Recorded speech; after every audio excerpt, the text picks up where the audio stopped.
The rain hammered against the floor-to-ceiling windows of the penthouse, each drop racing down the glass like tears the sky couldn't hold back. Marco Valentino stood motionless, staring out at the gray expanse of Central Park below, his reflection ghostly in the rain-streaked glass. The city looked blurred, distorted, much like everything in his life had become over the past 2 weeks. Behind him, the penthouse stretched out in cold, minimalist luxury, white marble floors, designer furniture that no one sat on anymore, abstract art that Elena had chosen, back when laughter still echoed through these rooms. Now, the space felt like a mausoleum, beautiful, expensive, and utterly lifeless. "Mr. Valentino," came the tentative voice of Mrs. Chen, the nanny he'd hired 3 years ago. "She still won't eat. I tried the chicken soup, the toast, even the ice cream. She just sits there." Marco's jaw tightened, but he didn't turn around. 32 years old, and he'd built an empire that made powerful men nervous. He controlled shipping routes, real estate portfolios, and legitimate businesses that generated millions. He'd negotiated deals that would make seasoned executives sweat. He'd stared down threats that would break lesser men, but he couldn't get his 6-year-old daughter to eat a single bite of food. "How long has it been?" he asked, though he knew the answer. He'd been counting every agonizing hour. "4 days, sir," Mrs. Chen replied, her voice cracking slightly. "Since the funeral. The doctor called again. He says if she doesn't eat by tomorrow, we need to consider the hospital. Intravenous fluids, maybe a feeding tube if—" "No," Marco cut her off, finally turning to face the older woman. His dark eyes were bloodshot, ringed with shadows that makeup couldn't hide. He hadn't slept properly since Elena's car had skidded off that rain-slicked road in Westchester. "No hospitals, not yet." Mrs. Chen wrung her hands, her professional composure crumbling. "Mr. Valentino, please. I don't know what else to do. She's wasting away. She won't talk, won't play, won't eat. She just sits in her room holding that photograph of her mother." Marco ran a hand through his dark hair, disheveled from the countless times he'd done the same thing over the past hours. He was still wearing his suit from this morning's meeting, a charcoal Italian cut piece that cost more than most people's monthly rent. But the tie was loosened, the top button undone, the armor was cracking. "Where is she now?" "Her bedroom. Same place she's been all day." Marco nodded slowly, then walked past Mrs. Chen, his footsteps echoing on the marble. The hallway to Sophia's room felt longer each time he walked it. When had everything become so difficult? When had he lost the ability to reach his own daughter? He paused outside her door, decorated with a wooden sign that read, "Sophia's room," in cheerful pink letters. Elena had painted those letters herself, back when Sophia was 3, back when their biggest worry was whether Sophia would sleep through the night. Marco knocked gently. "Sophia? Baby, it's Papa. Can I come in?" Silence. He opened the door anyway. The room was dim, curtains drawn against the afternoon light. Sophia sat on her bed, a tiny figure in a white dress that was now too big for her shrinking frame. Her dark curls, so much like Elena's, hung limp around her pale face. In her small hands, she clutched the photograph, Elena laughing, holding Sophia at the beach last summer. Both of them sun-kissed and happy, a lifetime ago. "Hey, princess," Marco said softly, approaching the bed and sitting down carefully as if any sudden movement might shatter what was left of his daughter. "Mrs. Chen made your favorite cookies. Chocolate chip. They smell really good." Sophia didn't look up. Her brown eyes remained fixed on the photograph, her thumb tracing the outline of her mother's face. Marco felt his chest constrict. This little girl, his entire world, was slipping away, and he didn't know how to pull her back. In his world, problems had solutions. You negotiated, you strategized, you applied pressure where needed. But grief? Grief in the heart of a 6-year-old who'd watched her mother's casket lowered into the ground? There was no negotiating with that. "Sophia, you need to eat something." He tried again, keeping his voice gentle despite the panic clawing at his insides. "Just a little bit. For Papa. Please." Her lips barely moved. "Mama made better cookies." The words were so quiet he almost missed them, but they hit him like a physical blow. 4 days of silence, and these were the first words she'd spoken. "I know, baby," Marco whispered, his own voice breaking. "I know she did. Mama made everything better." "Where did she go, Papa?" Sophia's voice was small, fragile. "Everyone says heaven, but where is that? Can we visit her there?" Marco closed his eyes, fighting back the burning sensation behind them. How did you explain death to a 6-year-old? How did you make sense of something that made no sense at all? We can't visit, Princess, but Mama's always with us. In here. He gently touched her chest, right over her heart. She lives in all the happy memories we have. Every time you remember her smile or her laugh or the way she tucked you in at night, that's Mama still being with us. Sophia finally looked up at him, and the devastation in those young eyes nearly broke him. But I want her here. I want her to make me breakfast. I want her to read me stories. Her voice dissolved into quiet sobs. Marco pulled her into his arms, holding her as she cried. She felt so small, so breakable. He'd promised Elena he'd protect their daughter from everything. But how did you protect someone from grief? From loss? From the cruel randomness of a wet road and a moment's loss of control? They stayed like that for a long time. Sophia crying into his shirt while he held her, one hand stroking her hair the way Elena used to. Outside, the rain continued its relentless assault on the windows, and Manhattan moved on with its busy, indifferent life. When Sophia's sobs finally quieted, Marco pulled back slightly to look at her. Will you try to eat something, just a few bites? You're getting so weak, baby. Mama wouldn't want you to hurt yourself like this. Sophia shook her head, fresh tears spilling down her cheeks. Food doesn't taste right anymore. Nothing tastes like it did when Mama was here. And there it was, the impossible problem. How did you argue with a child's grief-altered perception of reality? Marco stood up, careful not to jostle her. I'll be right back, okay? Don't go anywhere. He found Mrs. Chen in the kitchen preparing yet another meal that wouldn't be eaten. The private chef, Roberto, was there too, looking frustrated and helpless. She spoke, Marco announced, though there was no relief in his voice. 4 words. Said her mother made better cookies. Roberto, a stocky man in his 50s who'd cooked for elite families across Manhattan, looked genuinely pained. Mr. Valentino, I've tried everything. Every recipe Mrs. Elena liked. Every dish the little one used to enjoy. Nothing works. It's like she can taste the absence. The phrase struck Marco as oddly profound. Tasting the absence. That's exactly what this was.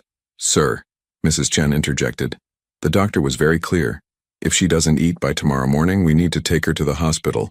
She's already lost weight. Her body can't sustain this much longer.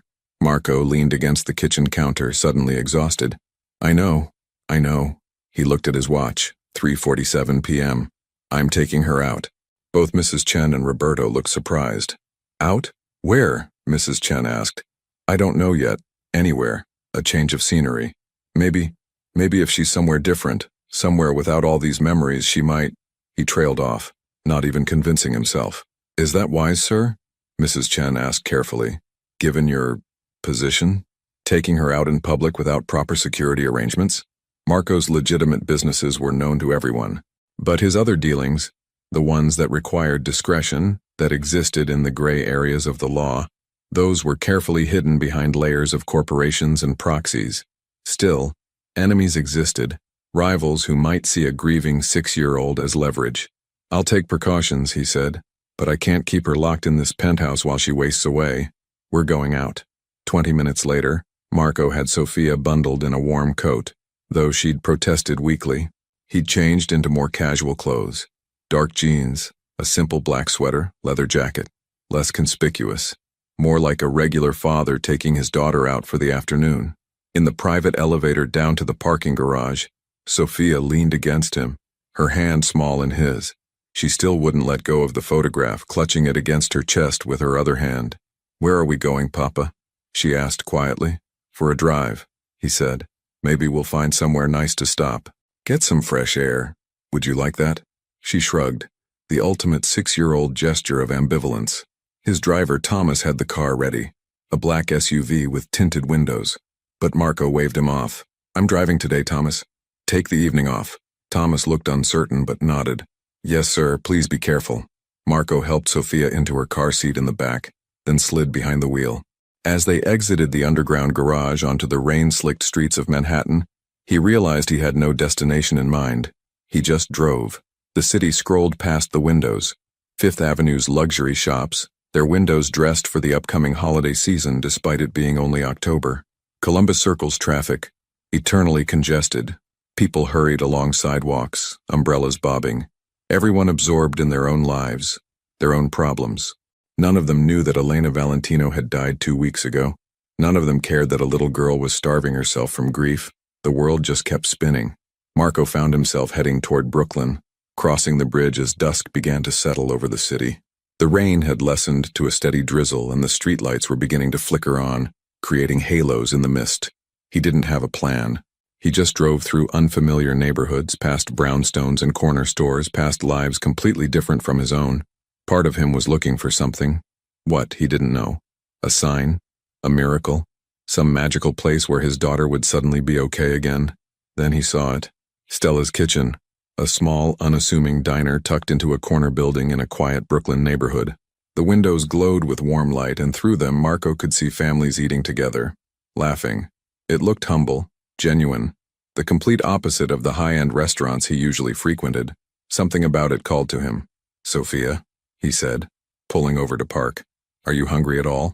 Even a little bit?" She looked out the window at the diner, then back at her photograph. "I don't know. Let's just go inside for a few minutes. Get warm. You don't have to eat if you don't want to. We'll just sit for a while, okay?" After a long pause, she nodded. Marco helped her out of the car, holding her hand as they approached the diner. A small bell chimed as he opened the door, and immediately they were enveloped in warmth, both from the heating and from the atmosphere. The smell of cooking food filled the air. Garlic, tomatoes, fresh bread. For most people, it would be inviting. For Sophia, Marco saw her tense up. "Table for two?" asked an older woman with kind eyes and an apron that had seen better days. She had the warm demeanor of someone who'd been feeding people for decades. "Please," Marco said. They were led to a booth near the window. Marco slid in first, then lifted Sophia to sit beside him. She immediately curled into his side, the photograph still clutched in her hands. The older woman, her name tag read Stella, handed the menus with a sympathetic smile. She'd clearly noticed something was off, but to her credit she didn't pry. "Can I get you folks something to drink while you look over the menu?" "Just water for both of us, thank you," Marco said. As Stella walked away, Marco glanced down at Sophia. She was staring at nothing, her eyes distant. He opened the menu, scanning it without really reading. Everything looked good. Home-style Italian cooking, the kind Elena used to make on Sunday afternoons before. He stopped that thought before it could fully form. Around them, the diner buzzed with quiet conversation. A family with 3 kids celebrating a birthday. An elderly couple sharing a meal in comfortable silence. A few solo diners reading newspapers while they ate. Normal people living normal lives. Marco hadn't felt normal in years. Maybe he never had been. Stella returned with their water, then paused, looking at Sophia with genuine concern. "Is your little one feeling all right? She looks a bit pale, if you don't mind me saying." Marco instinctively pulled Sophia closer. We've had a difficult couple of weeks. She hasn't been eating much." Stella's expression softened with immediate understanding. "I'm so sorry, honey. Difficult times have a way of stealing our appetite." She crouched down slightly to be at Sophia's eye level. "What's your name, sweetheart?" Sophia looked up at her father, seeking permission. Marco nodded gently. "Sophia," she whispered. "That's a beautiful name," Stella said warmly. "You know what, Sophia? When I was a little girl and I felt sad, my grandmother always said that sometimes food can be medicine for the heart, not because it fills your belly, but because it reminds you of happy times. Would you like to see what we have that might help?" Sophia didn't respond, but she didn't pull away either. Stella stood up, patting her apron. "I'll tell you what. I'm going to have one of my best waitresses come take care of you two. She's got a gift for knowing exactly what people need. Just give me a minute." As Stella walked toward the kitchen, Marco felt something he hadn't felt in days. A tiny spark of hope. It was probably foolish. This was just a diner. These were just strangers. But something about this place, about the warmth and authenticity of it, felt different. "Papa," Sophia said quietly, "can we really taste happy times in food?" Marco looked down at his daughter, at her too thin face and sad eyes, and he wanted to promise her that yes, absolutely food could heal grief, but he'd never lied to her, and he wouldn't start now. "I think," he said carefully, "that sometimes food can remind us of people we love, and those memories can make us feel a little better. Not fixed, but better." Sophia considered this, then looked around the diner. "Mama used to take me to places like this before we moved to the big apartment when it was just us." Marco's chest tightened. He hadn't known that. There was so much about Elena's life before him that she'd never fully shared. She'd always said the past didn't matter, only their future together. Now he'd never get the chance to know all her stories. She had good taste, he managed to say. A few minutes later, a younger woman approached their table. She had warm brown eyes, auburn hair pulled back in a practical ponytail, and an easy smile that seemed genuine rather than the practiced politeness of most servers. Her name tag read, Kat. "Hi there," she said, her voice friendly but not overly cheerful. "Stella said you folks might need some extra special service tonight. I'm Catherine, but everyone calls me Kat. Mind if I sit for just a second?" Marco gestured to the seat across from them, intrigued despite himself. This was unconventional. Waitresses didn't usually sit with customers, but nothing about today was conventional. Kat slid into the booth, her attention focused primarily on Sophia. "You know," she said conversationally, "I can always tell when someone's having a really hard day. Want to know how?" Sophia glanced at her but didn't speak. "It's in the eyes," Kat continued, undeterred by the silence. "Eyes tell stories that mouths sometimes can't. And your eyes are telling me that you're carrying something really heavy for someone so young." Marco started to intervene. This might be too much, but Kat held up a gentle hand. "I lost my mom when I was 8, Kat said simply. "Not the same as your situation probably, but loss is loss. And I remember not wanting to eat for a long time after. Everything tasted like sadness, like the food knew something was missing." Sophia's eyes widened slightly. Someone understood. Kat smiled sadly. "Food did taste different after she was gone. But you know what? Eventually I found that some foods, the ones she used to make, the ones connected to happy memories, those started to taste like love again. Not the same, but good in a different way." There was a long pause. Then Sophia's small voice. "What did your mama make?" "Oh, lots of things. But her specialty was pasta. She learned from my grandmother, who learned from her mother. Recipes passed down through generations, each person adding their own little touch." Marco watched this exchange, fascinated. This young waitress had done more in 2 minutes than doctors and nannies had managed in 4 days. She'd gotten Sophia to engage. "My mama made pasta too," Sophia said quietly. "With the little beans, white beans." Kat's eyes lit up with recognition. "Pasta e fagioli?" Sophia nodded, and for the first time in weeks, the tiniest hint of something other than grief crossed her face. "She made it every Sunday. Said it was her grandmother's recipe from, she frowned, trying to remember. "From the old country?" Kat suggested gently. "Yes. She said it was made with love and time, that those were the secret ingredients." Kat looked at Marco, then back at Sophia. "Your mama was right.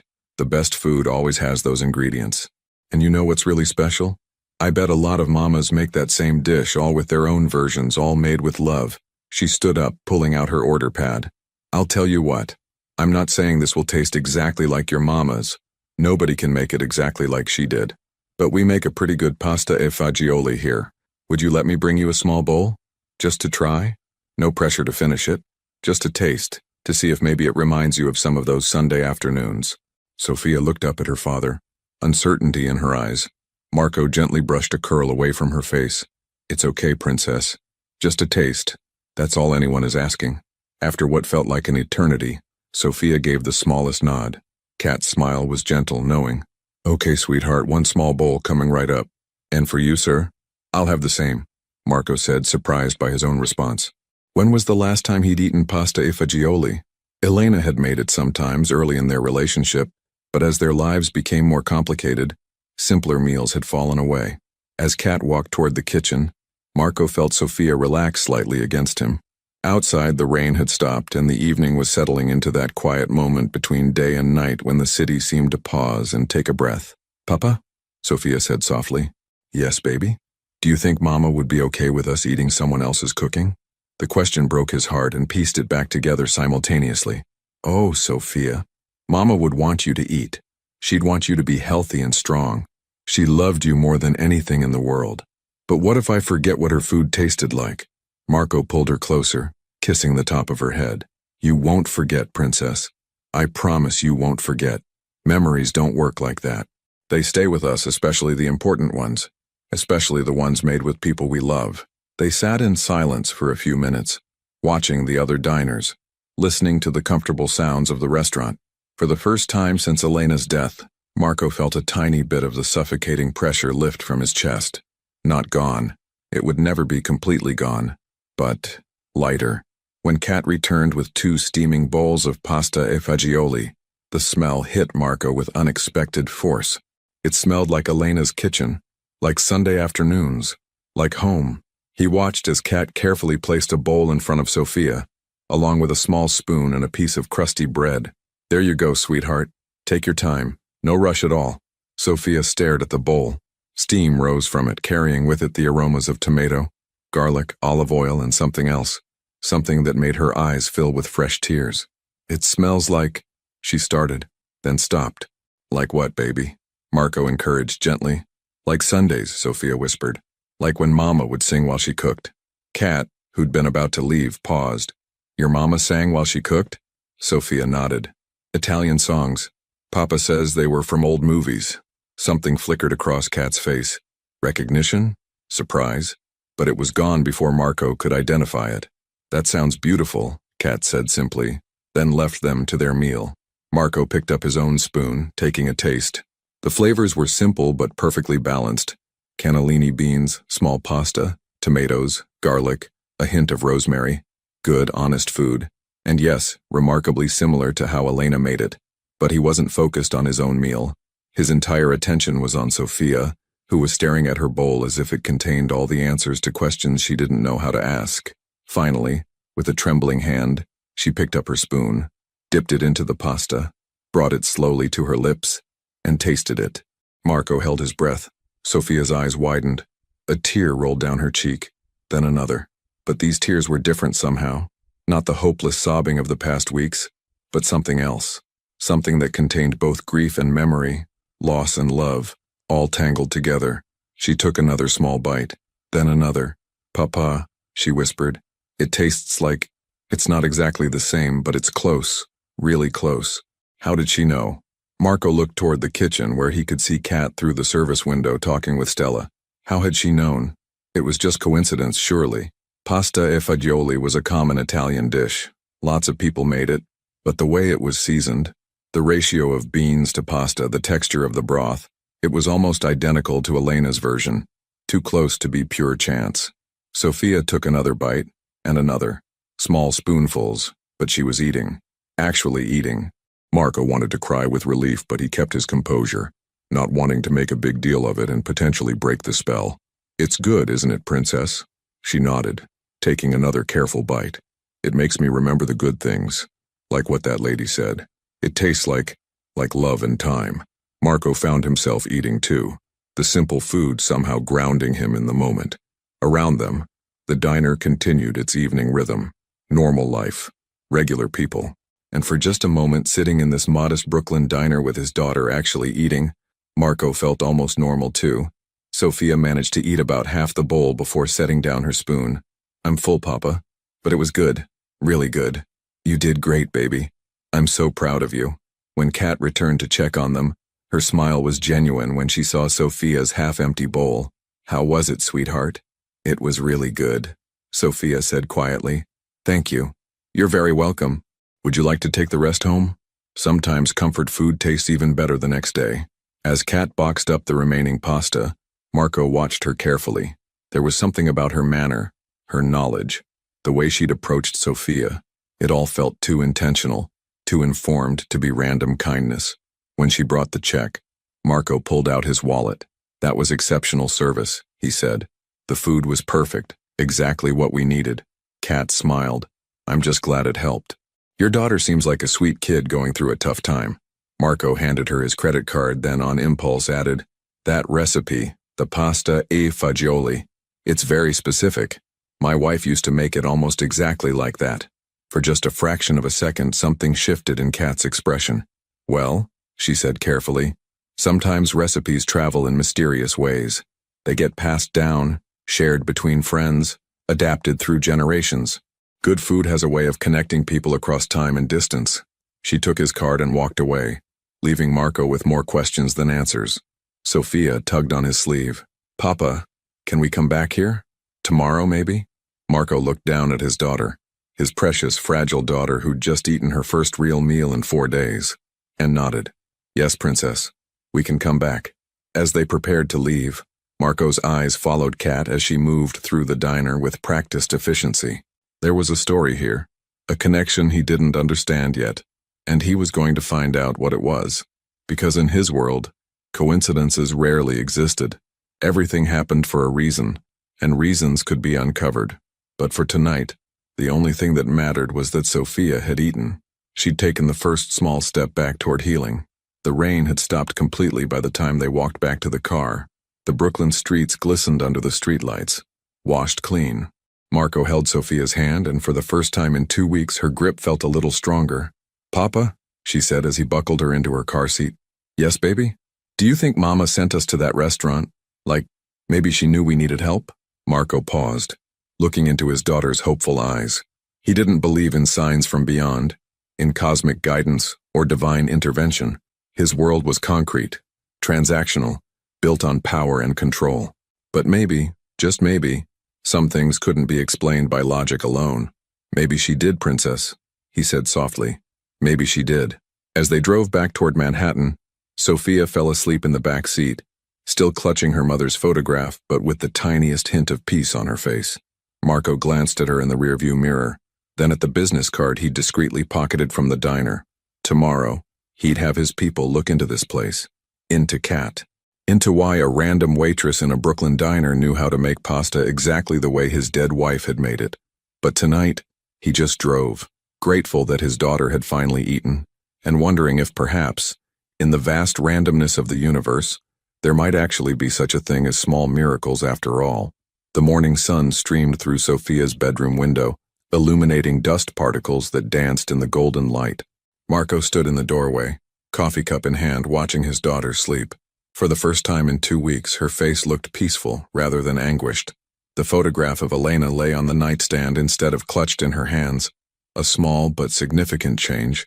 Last night, after they'd returned from Brooklyn, Sophia had actually asked for a glass of milk before bed. She'd drunk half of it, not much, but infinitely more than the nothing she'd consumed for 4 days straight. "Mrs." Chen had nearly cried with relief. Marco had barely slept, his mind racing with questions.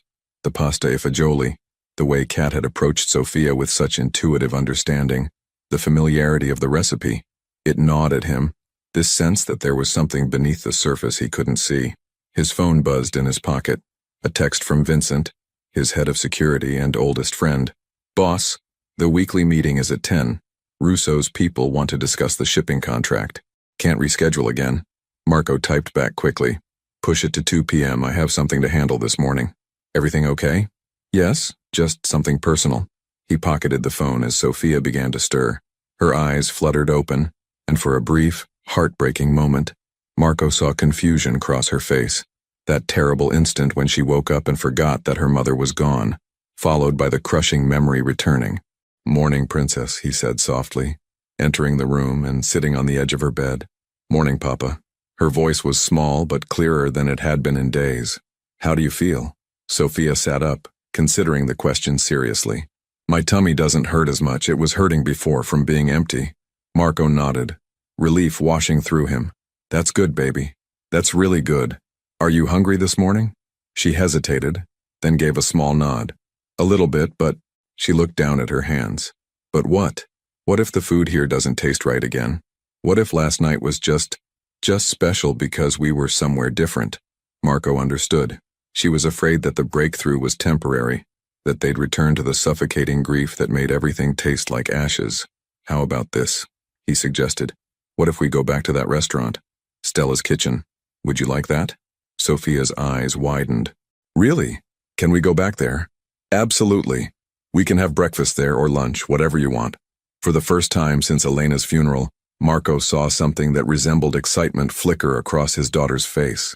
It was faint, fragile as spun glass, but it was there. "Can we go now?" Sophia asked. Marco glanced at his watch, 7:23 a.m.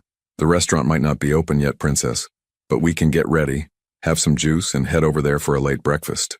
"How does that sound?" "Okay," Sophia agreed, already climbing out of bed with more energy than she'd shown in weeks. Mrs. Chen nearly dropped her tea when she saw Sophia emerge from her bedroom, dressed and ready to go out. "Mr. Valentino?" she asked, clearly confused. "We're going out for breakfast," Marco explained. "Sophia ate last night, at a restaurant in Brooklyn. She wants to go back." Mrs. Chen's hand went to her heart. She ate? Oh, thank God. Thank God. Don't get too excited yet, Marco cautioned, though he felt the same surge of hope. It's just the beginning, but it's something. An hour later, Marco and Sophia were in the SUV heading back toward Brooklyn. The morning traffic was heavy, giving Marco time to observe the city waking up.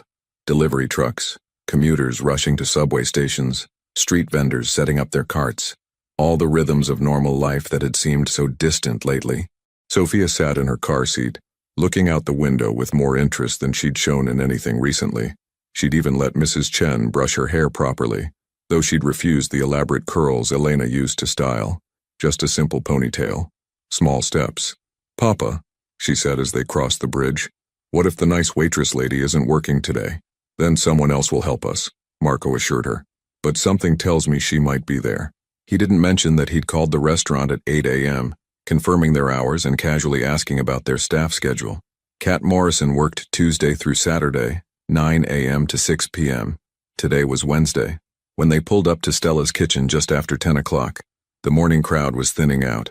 Through the window, Marco could see a few tables occupied.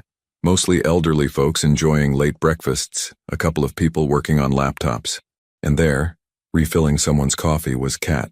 "She's here," Sophia said, genuine happiness in her voice.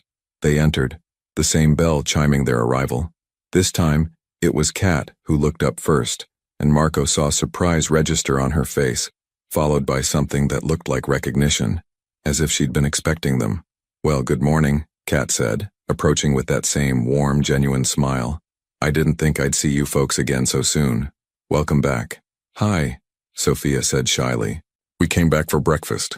"I'm so glad you did. How are you feeling today, sweetheart?" "Better," Sophia admitted. "The pasta last night was really good." Kat's smile softened. "I'm happy to hear that. Come on, let me get you a good table." She led them to the same booth by the window. Had she saved it deliberately, or was it just chance?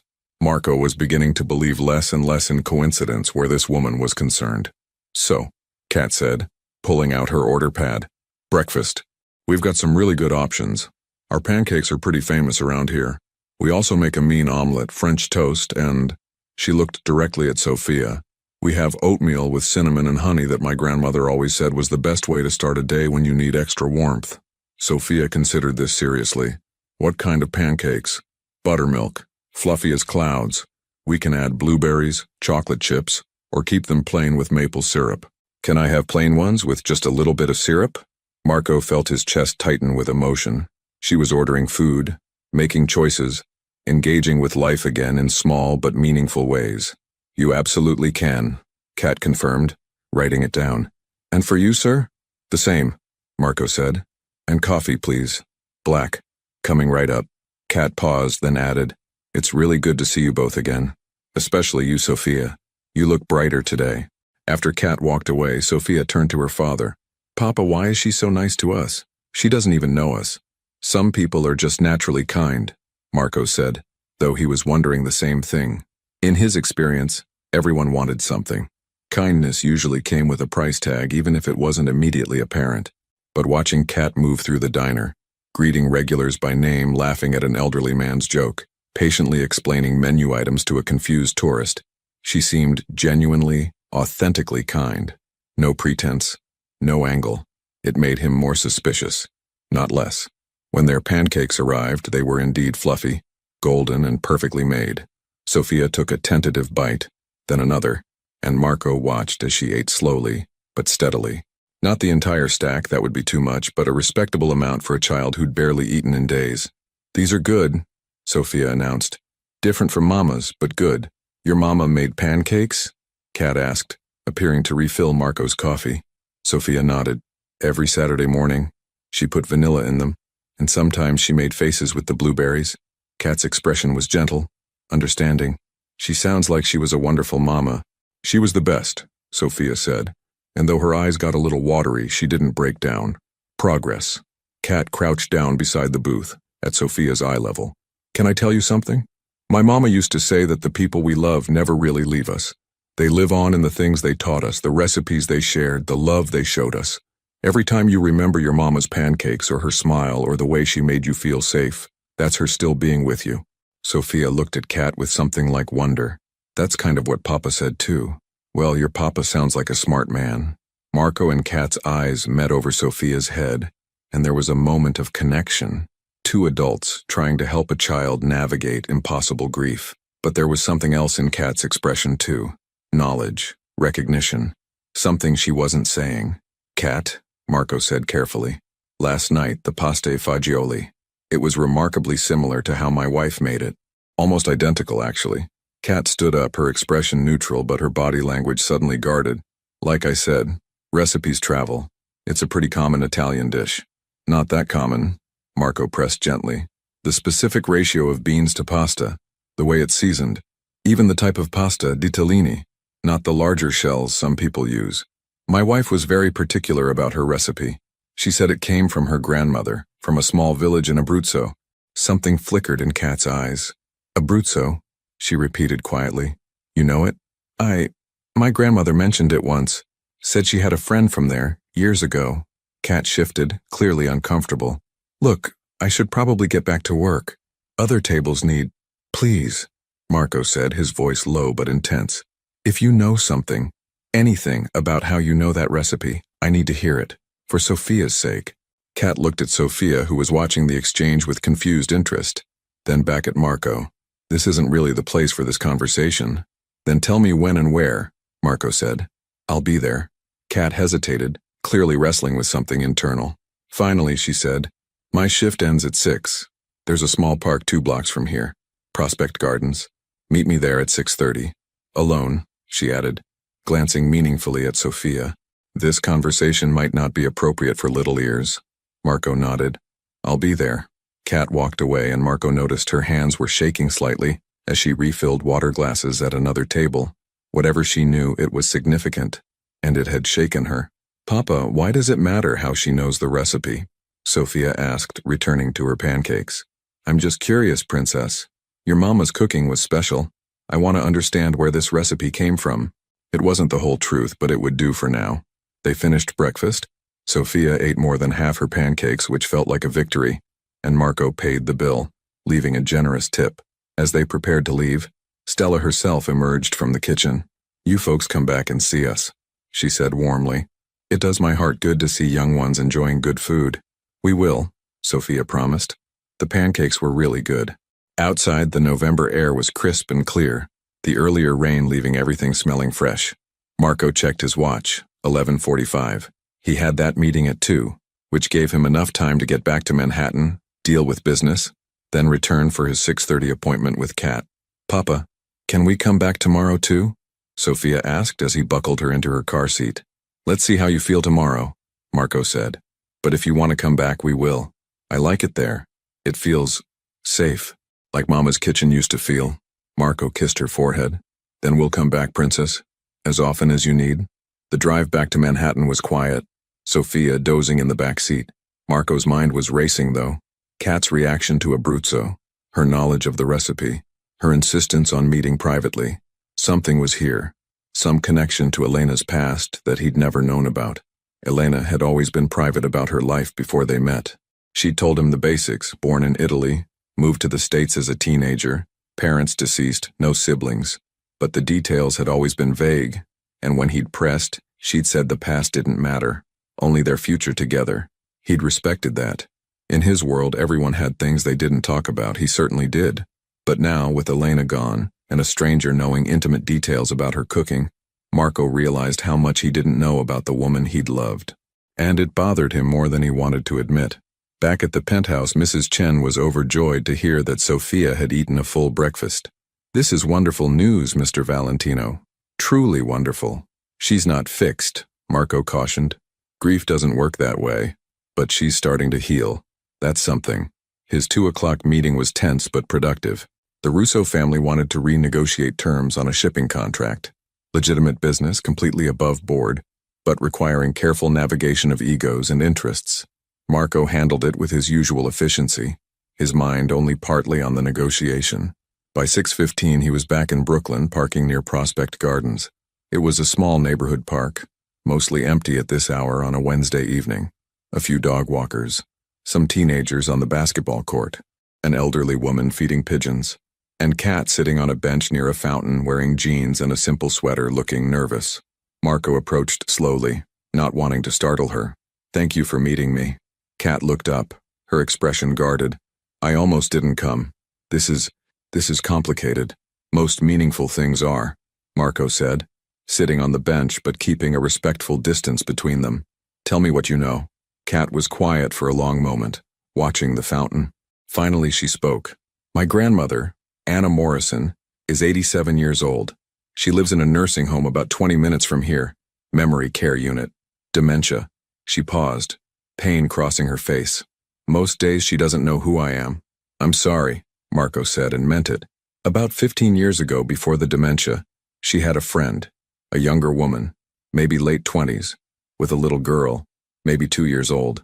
The woman she was running from something, someone. My grandmother never told me the full story, but I gathered it was bad. An abusive relationship, maybe worse. Marco felt his stomach tighten. Elena had never mentioned anything like this. The woman and her daughter lived in the apartment next to my grandmother's for about a year. Kat continued. "My grandmother said she was scared all the time, jumping at shadows, always looking over her shoulder. But she was also kind, gentle, good with her little girl, and she loved to cook." "Elena?" Marco said quietly. Kat nodded. "I never knew her last name. My grandmother just called her Elena. But when you mentioned Abruzzo last night, my grandmother told me Elena was from there, from a small village in the mountains. And the pasta e fagioli, that was Elena's recipe. She taught it to my grandmother, and my grandmother taught it to me." Marco's mind was reeling. Elena had been in New York before they met, with a daughter, running from someone. "Wait," he said, the pieces clicking together. "You said Elena had a little girl, 2 years old, about 15 years ago." "Yes. Sophia's only 6 years old. She was born after Elena and I were together." Kat looked at him with something like pity. "Mr. Valentino, I don't know what Elena told you about her past, but the woman my grandmother knew had a daughter. I saw pictures. My grandmother kept a few. And that little girl looked just like your Sophia." The world tilted. Marco gripped the edge of the bench. "That's impossible. Elena and I met 7 years ago. We were together for 6 months before she got pregnant with Sophia." "Are you sure?" Kat asked gently. "Are you absolutely certain about the timeline?" Marco tried to think back. He'd met Elena at a charity gala. She'd been working as a caterer. Beautiful, mysterious, different from the women in his world. They'd connected immediately, started dating, fell in love fast, hard. She'd gotten pregnant, they'd gotten married quietly at City Hall, and then Sophia was born. But now that he thought about it, Elena had been vague about her past. She'd had no family at the wedding, no old friends. She'd claimed to be alone in the world, and he'd never questioned it because in his business you respected people's privacy. Had there been another child? Before Sophia? "Where is this daughter now?" Marco asked, his voice rough. "The one from 15 years ago?" Kat shook her head. "I don't know. My grandmother said one day Elena and the little girl just disappeared, left in the middle of the night. My grandmother always wondered what happened to them, whether they were safe. She talked about Elena often, especially the past few years when her memory started going. On good days, she still mentions her friend Elena who made the best pasta." Marco stood up, pacing, trying to process this information. "Why didn't you say something last night when you saw Sophia?" "Because I wasn't sure," Kat admitted. "It's been 15 years. People change, and Elena is a common enough name. But when Sophia mentioned her mother's pasta, and then you described the recipe exactly how my grandmother makes it, I knew it had to be the same person. And the fact that my wife died 2 weeks ago," Marco said bitterly. "Did your grandmother mention that she'd reconnected with Elena? That she somehow knew what happened?" "No," Kat said firmly. "My grandmother hasn't been lucid enough for real conversations in over a year. She doesn't watch the news, doesn't really understand the outside world anymore. This is pure coincidence, you walking into our diner, Sophia recognizing the food. I didn't plan this." Marco wanted to believe her. Everything in his training told him to be suspicious, to assume angles and ulterior motives. But looking at Kat's open, honest face, he found himself believing her anyway. "I need to see your grandmother," he said. "I need to ask her about Elena." Kat bit her lip. It's not a good idea. She has maybe 1 or 2 clear moments a week, if that. The rest of the time she's confused, living in the past, or doesn't recognize anyone. I don't care. Please.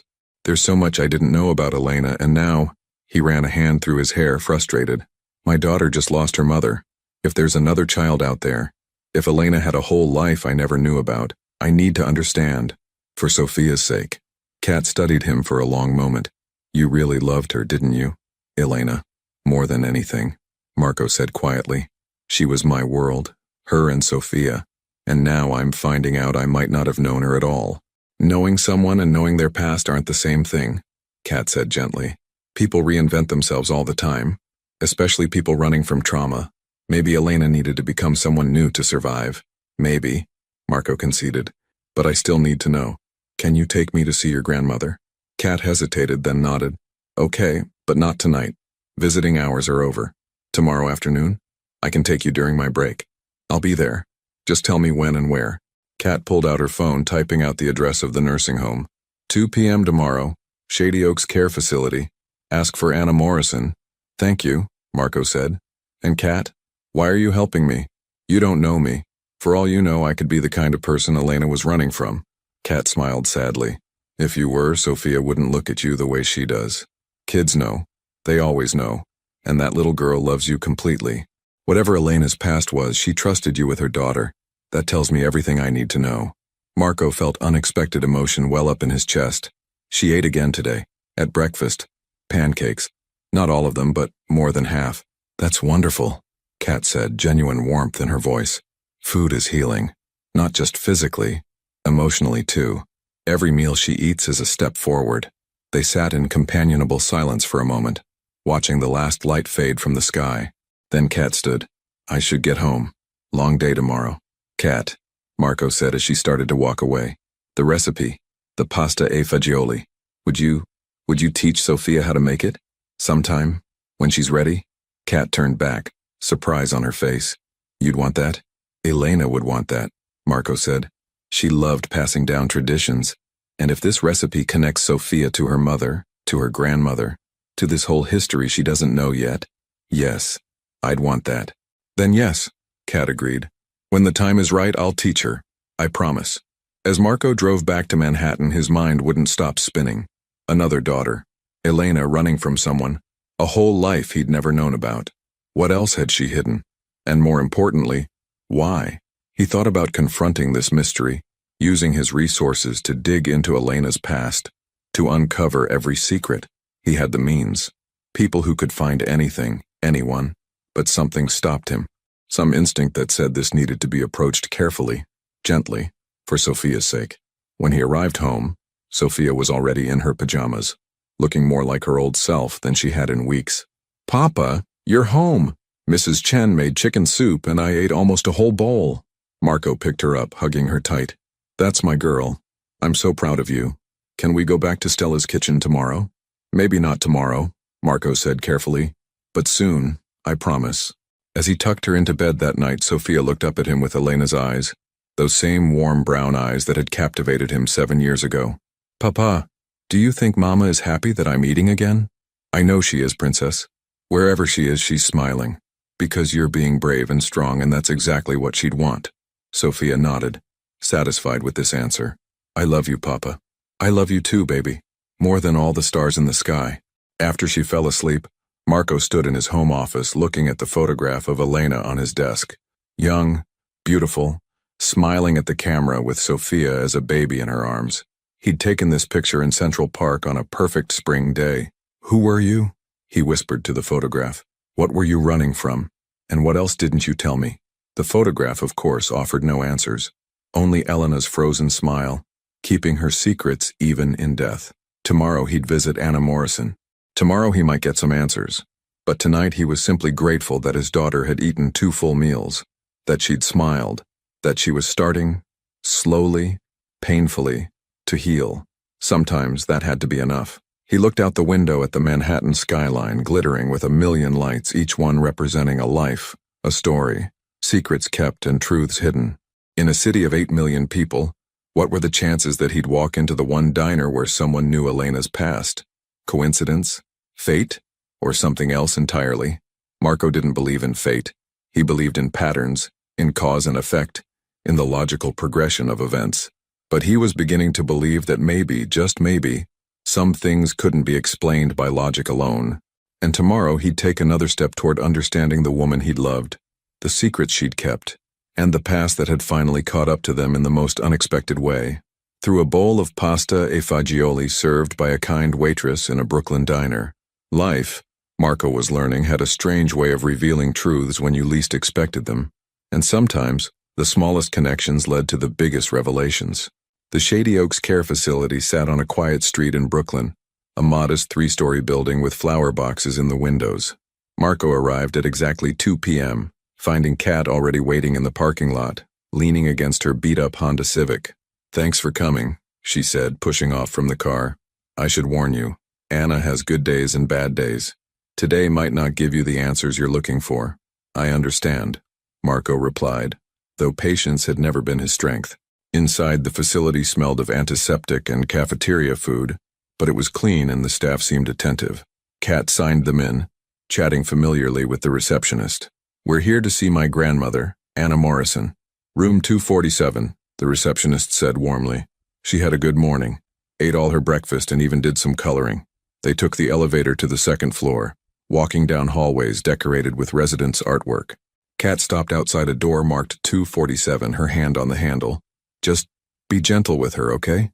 She gets confused easily." Marco nodded, and Kat opened the door. The room was small but personalized. Photos on the walls, a handmade quilt on the bed, a vase of fresh flowers on the windowsill. And sitting in an armchair by the window was Anna Morrison. She was tiny, maybe 5 feet tall, with snow-white hair pulled back in a neat bun. Her face was deeply lined, but her eyes, when they focused, were sharp and bright blue. "Nonna," Kat said gently, kneeling beside the chair. "It's Catherine. I brought someone to visit you." Anna's eyes moved to Marco, studying him with surprising intensity. "You're not the doctor." "No, ma'am, my name is Marco Valentino." Something flickered across Anna's face at the name. Recognition or confusion? Marco couldn't tell. "Valentino," Anna repeated slowly. "Italian name. Are you from the old country?" "My grandparents were," Marco said, pulling up a chair. "From Sicily." "Ah, Sicily. Beautiful. I had a friend once. From the mountains. Abruzzo." Anna's eyes grew distant. Such a sweet girl. Always scared, though. Always looking over her shoulder. Kat squeezed her grandmother's hand. "Nonna, do you remember your friend Elena? The one who lived next door?" "Elena," Anna said, and her face softened. "Of course I remember Elena. She made the most beautiful pasta. Taught me her grandmother's recipe. Said food was the only good thing she'd brought from the old life." Marco leaned forward. "Mrs. Morrison, Elena was my wife. She passed away 2 weeks ago." Anna's expression crumpled. "Oh no. Oh, that poor girl. She finally found peace and now..." Tears rolled down her weathered cheeks. "That beautiful child of hers. Is she safe? Did he find them?" "Who?" Marco asked urgently.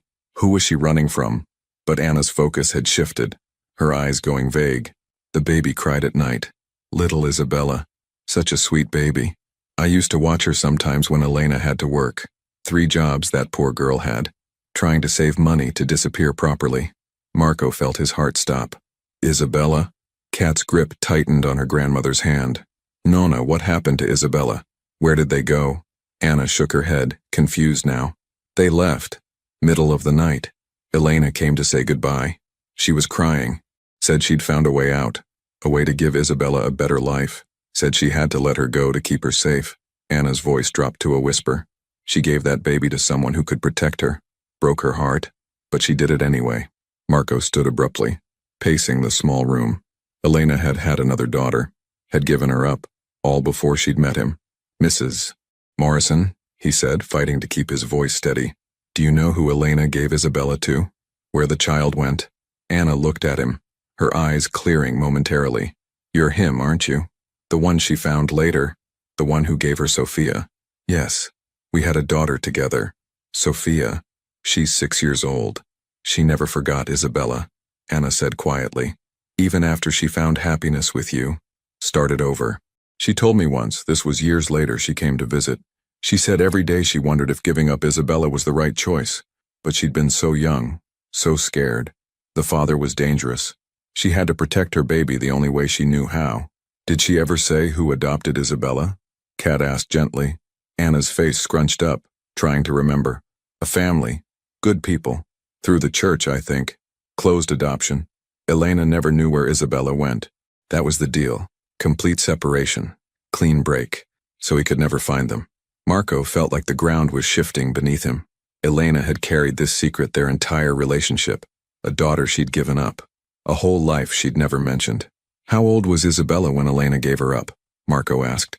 2, maybe 3. Just a baby still. Anna's eyes filled with tears again. It destroyed Elena. But she thought it was the only way. And maybe it was. Maybe that monster would have found them otherwise. Who was he? Marco pressed. The father? Did Elena ever tell you his name? But Anna was fading again, her attention drifting to the window. The birds are lovely today. Do you see them? The little sparrows? Kat looked at Marco apologetically. She's gone. Once she starts talking about the birds, she won't come back for a while. They stayed a few more minutes, Kat chatting softly with her grandmother about neutral topics while Marco processed everything he'd learned. When they finally left, Anna had dozed off in her chair, a small smile on her face.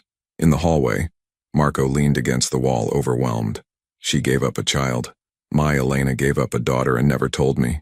She was protecting Isabella, Kat said gently, and probably protecting you too, if the father was as dangerous as my grandmother suggests. I could have helped, Marco said, frustration evident. I could have protected them both. Could you have? 7 years ago? Kat challenged softly. You said you met Elena at a charity event. You were what, 25? Starting out? Did you have the resources then that you have now? Marco was quiet. 7 years ago, he'd been building his empire, making connections, establishing himself. He'd had ambition and potential, but not yet the real power he wielded now. Maybe she was waiting, Kat continued. Waiting until she knew you were strong enough, established enough. Maybe she was planning to tell you about Isabella when the time was right. And then she died, Marco finished bitterly. And now I have a daughter out there somewhere who doesn't know her mother is gone, who doesn't know she has a sister. They walked to the parking lot in silence. At their cars, Kat turned to him. What are you going to do? I don't know, Marco admitted. Find her, I suppose. I have resources. I can track down adoption records, find out where Isabella went. And then what? Disrupt her entire life? Tell her the mother she never knew just died? Marco ran a hand through his hair. I don't know, Kat. I just know I need to understand. And Sophia, she deserves to know she has a sister. Kat was quiet for a moment. Be careful, Marco. Secrets exist for reasons. Sometimes uncovering them causes more harm than leaving them buried. And sometimes, Marco countered, the truth is the only thing that can heal us. They parted ways, Kat heading back to work, Marco sitting in his car, trying to decide his next move. He pulled out his phone, staring at Vincent's contact. One call, and he'd have people searching every adoption record in New York. They'd find Isabella within days, maybe hours. But something stopped him. Kat's words echoed. Be careful. Secrets exist for reasons. His phone buzzed. A text from Mrs. Chen. Sophia asking when you'll be home. She wants to show you a drawing she made. A drawing. His 6-year-old daughter was drawing again. Creating. Living. Marco started the car, heading back to Manhattan. The search for Isabella could wait. Right now, Sophia needed him present, not distracted by ghosts of Elena's past. When he arrived home, Sophia ran to him, clutching a piece of paper. Papa! Look what I made. The drawing showed 3 figures. A tall man, a small girl, and a woman with angel wings watching over them from a cloud. Crude, childish, but beautiful in its honesty. That's us, Sophia explained. You, me, and Mama, watching from heaven. Marco pulled her into a hug, his eyes burning. It's perfect, princess. Absolutely perfect. That night after Sophia was asleep, Marco stood in his office looking at the drawing she'd given him. 3 figures, a family, but somewhere out there was a 4th, Isabella, his stepdaughter, Sophia's half-sister, and he would find her. Not today, maybe not tomorrow, but he would find her. Because family, even fragmented, complicated, painful family, mattered. Elena had taught him that, even if she'd never meant to. 3 months later, the first snowfall of December dusted Central Park in white, transforming the familiar landscape into something magical. Marco stood at the penthouse window, coffee in hand, watching the early morning joggers leave footprints in the fresh powder. Behind him, he heard the sounds of Sophia getting ready for school, her voice chattering with Mrs. Chen about the snow, about her upcoming class holiday party. About the book report she was excited to present. Normal sounds. Beautiful, ordinary sounds. 3 months ago, this scene would have been unimaginable. 3 months ago, Sophia hadn't been eating, speaking, or engaging with life. 3 months ago, Marco had been drowning in grief and helplessness, watching his daughter fade away. Everything had changed the night they'd walked into Stella's kitchen. "Papa," Sophia called, running into the living room in her school uniform, backpack bouncing. "Can we go to the diner after school today? Kat said she'd teach me how to make the breadsticks." Marco smiled, setting down his coffee. "We can do that, princess, but first, school. Ready to go?" "Ready." She grabbed his hand, pulling him toward the elevator. "Come on, we can't be late. It's library day." In the car, Sophia chattered about her friends, her teacher, the science project she was working on. Marco listened, marveling at the transformation. The pale, silent child had become vibrant again, not the same as before Elena's death, but different, older somehow, stronger. Grief had changed her, but it hadn't destroyed her. After dropping Sophia at her private school on the Upper East Side, Marco headed to his office. Vincent was waiting with reports, contracts needing signatures, decisions requiring his attention. The business world had continued spinning, even through his personal crisis. "Boss," Vincent said, sliding a folder across the desk. "The adoption record search you requested. We found her." Marco's hand froze over the folder. 3 months ago, he'd asked Vincent to locate Isabella discreetly. 3 months of careful investigation, following paper trails, navigating sealed records through legitimate channels. "Where is she?" Marco asked quietly. "Upstate New York. Small town called Beacon. She was adopted by David and Martha Chen. No relation to your Mrs. Chen. Good people. Teacher and a librarian. They renamed her Emma. Emma Chen. She's 17 now, senior in high school. Honor student. Plays violin. Wants to study medicine." Marco opened the folder, seeing photographs of a teenage girl with Elena's eyes and smile. His heart clenched. "Does she know she's adopted?" "Yes. Open adoption in terms of her knowing. But she's never sought out information about her birth parents. According to what we could gather, she's had a good life. Happy. Stable." Marco stared at the photos. Emma, Isabella, Elena's first daughter, living a completely separate life, unaware that her birth mother had died, unaware she had a half-sister. "What do you want to do?" Vincent asked. Marco was quiet for a long moment, then he closed the folder. "Nothing. Not yet. She's 17. Applying to colleges. Building her future. Disrupting that now would be selfish." "You're sure?" "No," Marco admitted. "But I'm thinking about what Elena would want. She gave Isabella up to protect her, to give her a better life. That life seems good. Who am I to destroy that with painful truths? And Sophia? She has a right to know about her sister. When she's older," Marco decided. "When she's healed more. When she can process it without it damaging her recovery. For now, we keep this information safe. When the time is right, maybe when Emma is in college, more independent, we'll reach out. Gently. Give her the choice to connect or not." Vincent nodded, understanding. "You've changed, boss. 3 months ago, you would have demanded immediate action." Marco smiled slightly. 3 months ago, I thought I could control everything. I've learned some things need time, patience, the right moment. That afternoon, Marco picked up Sophia from school and drove to Brooklyn. The route had become familiar. They made this trip 3 or 4 times a week now. Stella's kitchen had become their sanctuary, a place where Sophia felt close to her mother's memory without being overwhelmed by it. Kat was waiting for them, apron on, smile genuine. Over the past 3 months, she'd become more than just a waitress serving them meals. She'd become a friend, a bridge to Elena's past, someone who understood grief and healing. "Ready for your breadstick lesson?" Kat asked Sophia. "So ready." Sophia bounced with excitement. In the kitchen, Stella had cleared a workspace. Kat tied an apron around Sophia's waist, comically large on her small frame, and set out ingredients. "The secret to good breadsticks," Kat explained, "is patience. You can't rush the dough. You have to let it rise in its own time." Marco watched from the doorway as Kat guided Sophia's hands through kneading the dough, explaining each step with patience and warmth. Sophia was completely engaged, asking questions, laughing when flour dusted her nose. "She's good with her," Stella said, appearing beside Marco. "Your little one has come so far. Thanks to all of you," Marco said. "This place, Kat, the food, it saved her. Food is love made visible," Stella said simply. and that child needed to feel loved and safe again. We just provided the space for that. Later, while the dough was rising, Kat joined Marco at their usual booth. They'd fallen into an easy friendship over the past months, conversations about Sophia, about life, about healing.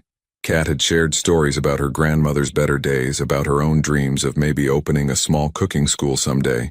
Marco had opened up about the challenges of single fatherhood, of running a business while being present for his daughter. "I visited Anna again yesterday," Kat said. She had a clear moment. Asked about that nice Italian man who'd come to see her. "I think she meant you. How is she?" "Fading," Kat admitted sadly. "But peaceful. She talks about Elena sometimes. Happy memories mostly. She's glad to know Elena found love again before she died, that Sophia exists." Marco was quiet for a moment. "I found Isabella, Elena's first daughter." Kat's eyes widened. "You did? Where is she?" "Upstate. She's 17, happy, doing well. I'm not going to contact her, not yet." "That must have been a hard decision." "The right decisions usually are," Marco said. "Elena gave her up to protect her. I have to respect that even now." Kat reached across the table, squeezing his hand briefly. "You're a good man, Marco Valentino." Elena chose well. Their eyes met, and something unspoken passed between them. Not romance. Neither was ready for that. Might never be ready. But connection. Understanding. The possibility of something more someday if they both healed enough. "Breadsticks are ready," Sophia called from the kitchen, breaking the moment.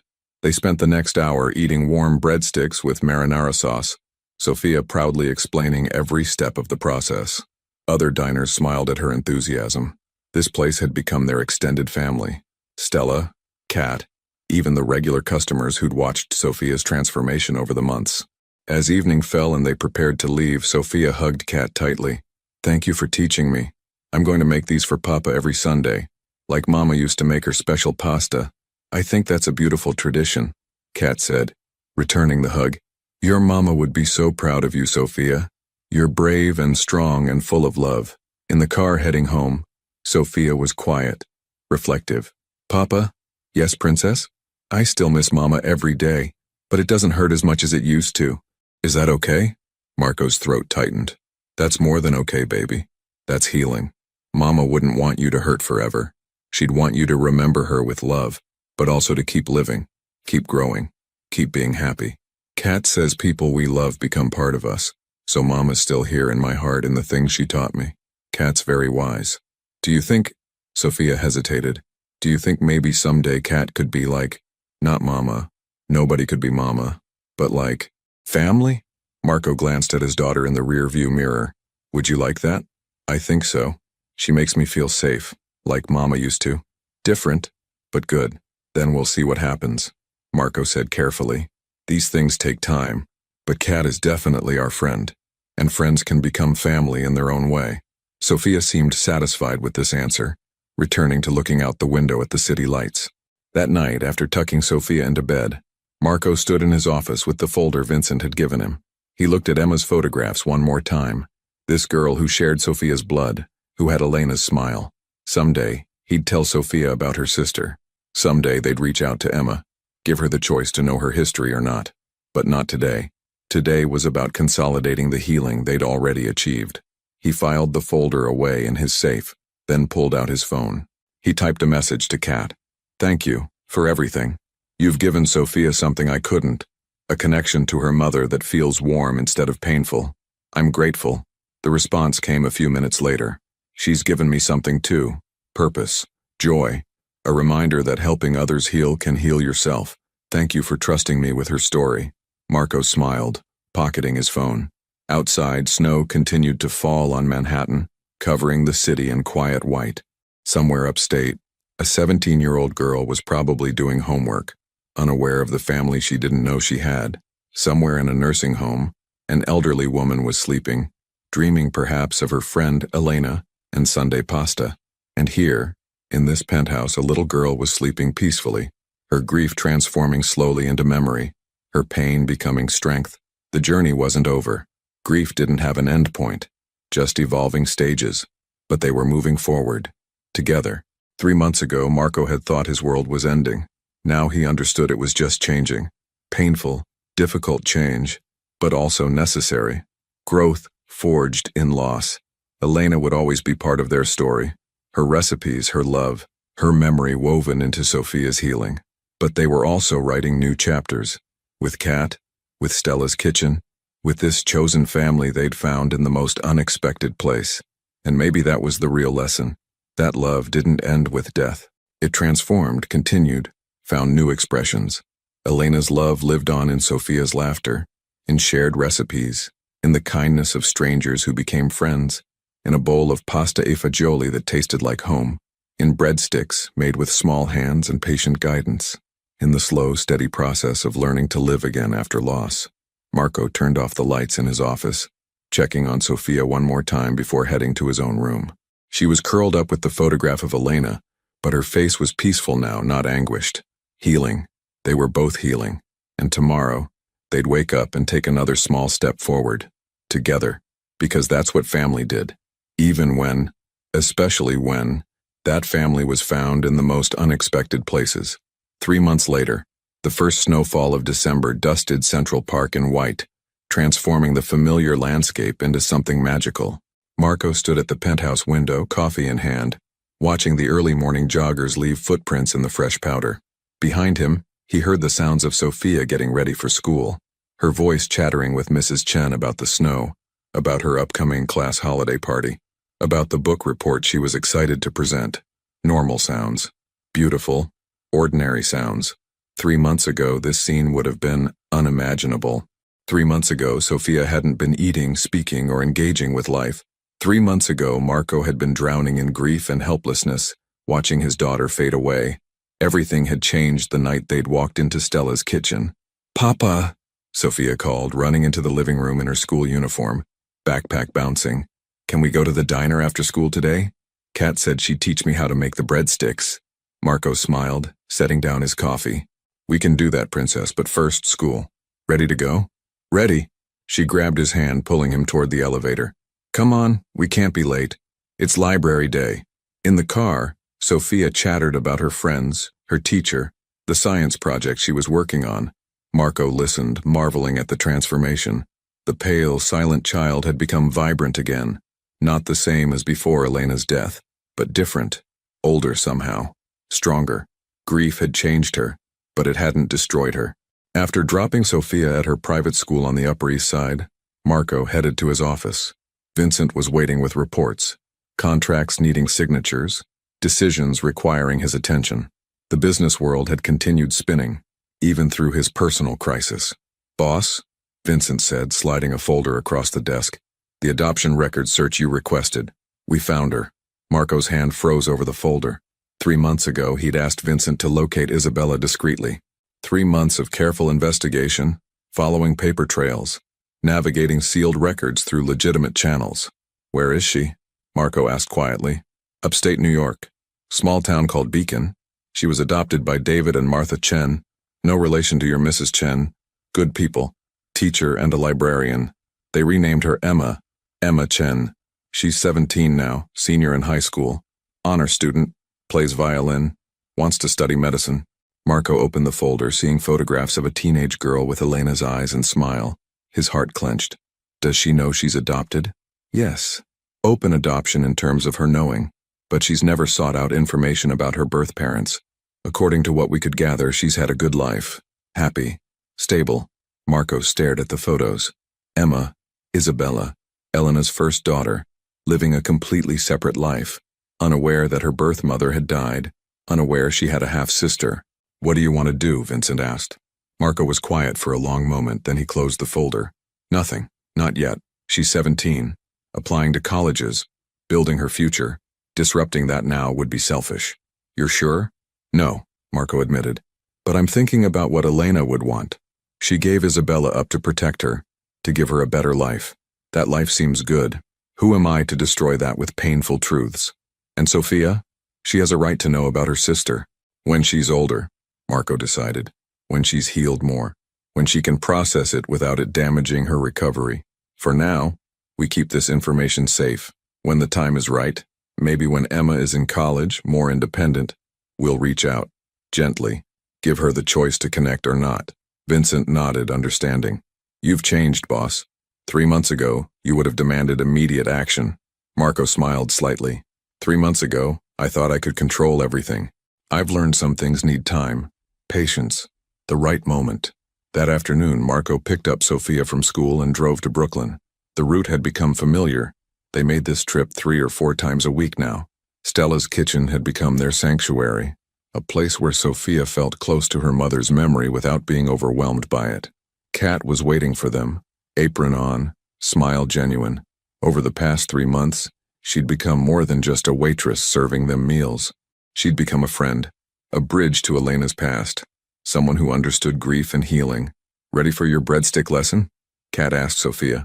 So ready. Sophia bounced with excitement. In the kitchen, Stella had cleared a workspace. Kat tied an apron around Sophia's waist, comically large on her small frame, and set out ingredients. The secret to good breadsticks, Kat explained, is patience. You can't rush the dough. You have to let it rise in its own time. Marco watched from the doorway as Kat guided Sophia's hands through kneading the dough, explaining each step with patience and warmth. Sophia was completely engaged, asking questions, laughing when flour dusted her nose. She's good with her, Stella said, appearing beside Marco. Your little one has come so far. Thanks to all of you, Marco said. This place, Kat, the food, it saved her. Food is love made visible, Stella said simply. And that child needed to feel loved and safe again. We just provided the space for that. Later, while the dough was rising, Kat joined Marco at their usual booth. They'd fallen into an easy friendship over the past months. Conversations about Sophia, about life, about healing. Kat had shared stories about her grandmother's better days, about her own dreams of maybe opening a small cooking school someday. Marco had opened up about the challenges of single fatherhood, of running a business while being present for his daughter. I visited Anna again yesterday, Kat said. She had a clear moment, asked about that nice Italian man who'd come to see her. I think she meant you. How is she? Fading, Kat admitted sadly, but peaceful. She talks about Elena sometimes. Happy memories mostly. She's glad to know Elena found love again before she died, that Sophia exists. Marco was quiet for a moment. I found Isabella, Elena's first daughter. Kat's eyes widened. You did? Where is she? Upstate. She's 17, happy, doing well. I'm not going to contact her, not yet. That must have been a hard decision. The right decisions usually are, Marco said. Elena gave her up to protect her. I have to respect that even now. Kat reached across the table, squeezing his hand briefly. You're a good man, Marco Valentino. Elena chose well. Their eyes met, and something unspoken passed between them. Not romance. Neither was ready for that. Might never be ready. But connection. Understanding. The possibility of something more someday if they both healed enough. Breadsticks are ready, Sophia called from the kitchen, breaking the moment. They spent the next hour eating warm breadsticks with marinara sauce, Sophia proudly explaining every step of the process. Other diners smiled at her enthusiasm. This place had become their extended family. Stella, Kat, even the regular customers who'd watched Sophia's transformation over the months. As evening fell and they prepared to leave, Sophia hugged Kat tightly. Thank you for teaching me. I'm going to make these for Papa every Sunday, like Mama used to make her special pasta. I think that's a beautiful tradition, Kat said, returning the hug. Your Mama would be so proud of you, Sophia. You're brave and strong and full of love. In the car heading home, Sophia was quiet, reflective. Papa? Yes, Princess? I still miss Mama every day, but it doesn't hurt as much as it used to. Is that okay? Marco's throat tightened. That's more than okay, baby. That's healing. Mama wouldn't want you to hurt forever. She'd want you to remember her with love, but also to keep living, keep growing, keep being happy. Kat says people we love become part of us, so Mama's still here in my heart in the things she taught me. Kat's very wise. Do you think, Sophia hesitated, do you think maybe someday Kat could be like, not Mama, nobody could be Mama, but like, family? Marco glanced at his daughter in the rear-view mirror. Would you like that? I think so. She makes me feel safe, like Mama used to. Different, but good. Then we'll see what happens, Marco said carefully. These things take time, but Kat is definitely our friend, and friends can become family in their own way. Sophia seemed satisfied with this answer, returning to looking out the window at the city lights. That night, after tucking Sophia into bed, Marco stood in his office with the folder Vincent had given him. He looked at Emma's photographs one more time. This girl who shared Sophia's blood, who had Elena's smile. Someday, he'd tell Sophia about her sister. Someday they'd reach out to Emma, give her the choice to know her history or not. But not today. Today was about consolidating the healing they'd already achieved. He filed the folder away in his safe, then pulled out his phone. He typed a message to Kat. "Thank you for everything. You've given Sophia something I couldn't, a connection to her mother that feels warm, instead of painful. I'm grateful." The response came a few minutes later. "She's given me something too. Purpose, joy, a reminder that helping others heal can heal yourself. Thank you for trusting me with her story." Marco smiled, pocketing his phone. Outside, snow continued to fall on Manhattan, covering the city in quiet white. Somewhere upstate, a 17-year-old girl was probably doing homework, unaware of the family she didn't know she had. Somewhere in a nursing home, an elderly woman was sleeping, dreaming perhaps of her friend Elena and Sunday pasta. And here, in this penthouse, a little girl was sleeping peacefully, her grief transforming slowly into memory, her pain becoming strength. The journey wasn't over. Grief didn't have an endpoint, just evolving stages. But they were moving forward, together. 3 months ago, Marco had thought his world was ending. Now he understood it was just changing. Painful, difficult change, but also necessary. Growth forged in loss. Elena would always be part of their story. Her recipes, her love, her memory woven into Sophia's healing. But they were also writing new chapters. With Kat, with Stella's kitchen, with this chosen family they'd found in the most unexpected place. And maybe that was the real lesson. That love didn't end with death. It transformed, continued, found new expressions. Elena's love lived on in Sophia's laughter, in shared recipes, in the kindness of strangers who became friends, in a bowl of pasta e fagioli that tasted like home, in breadsticks made with small hands and patient guidance, in the slow, steady process of learning to live again after loss. Marco turned off the lights in his office, checking on Sophia one more time before heading to his own room. She was curled up with the photograph of Elena, but her face was peaceful now, not anguished. Healing. They were both healing. And tomorrow, they'd wake up and take another small step forward, together, because that's what family did. Even when, especially when, that family was found in the most unexpected places.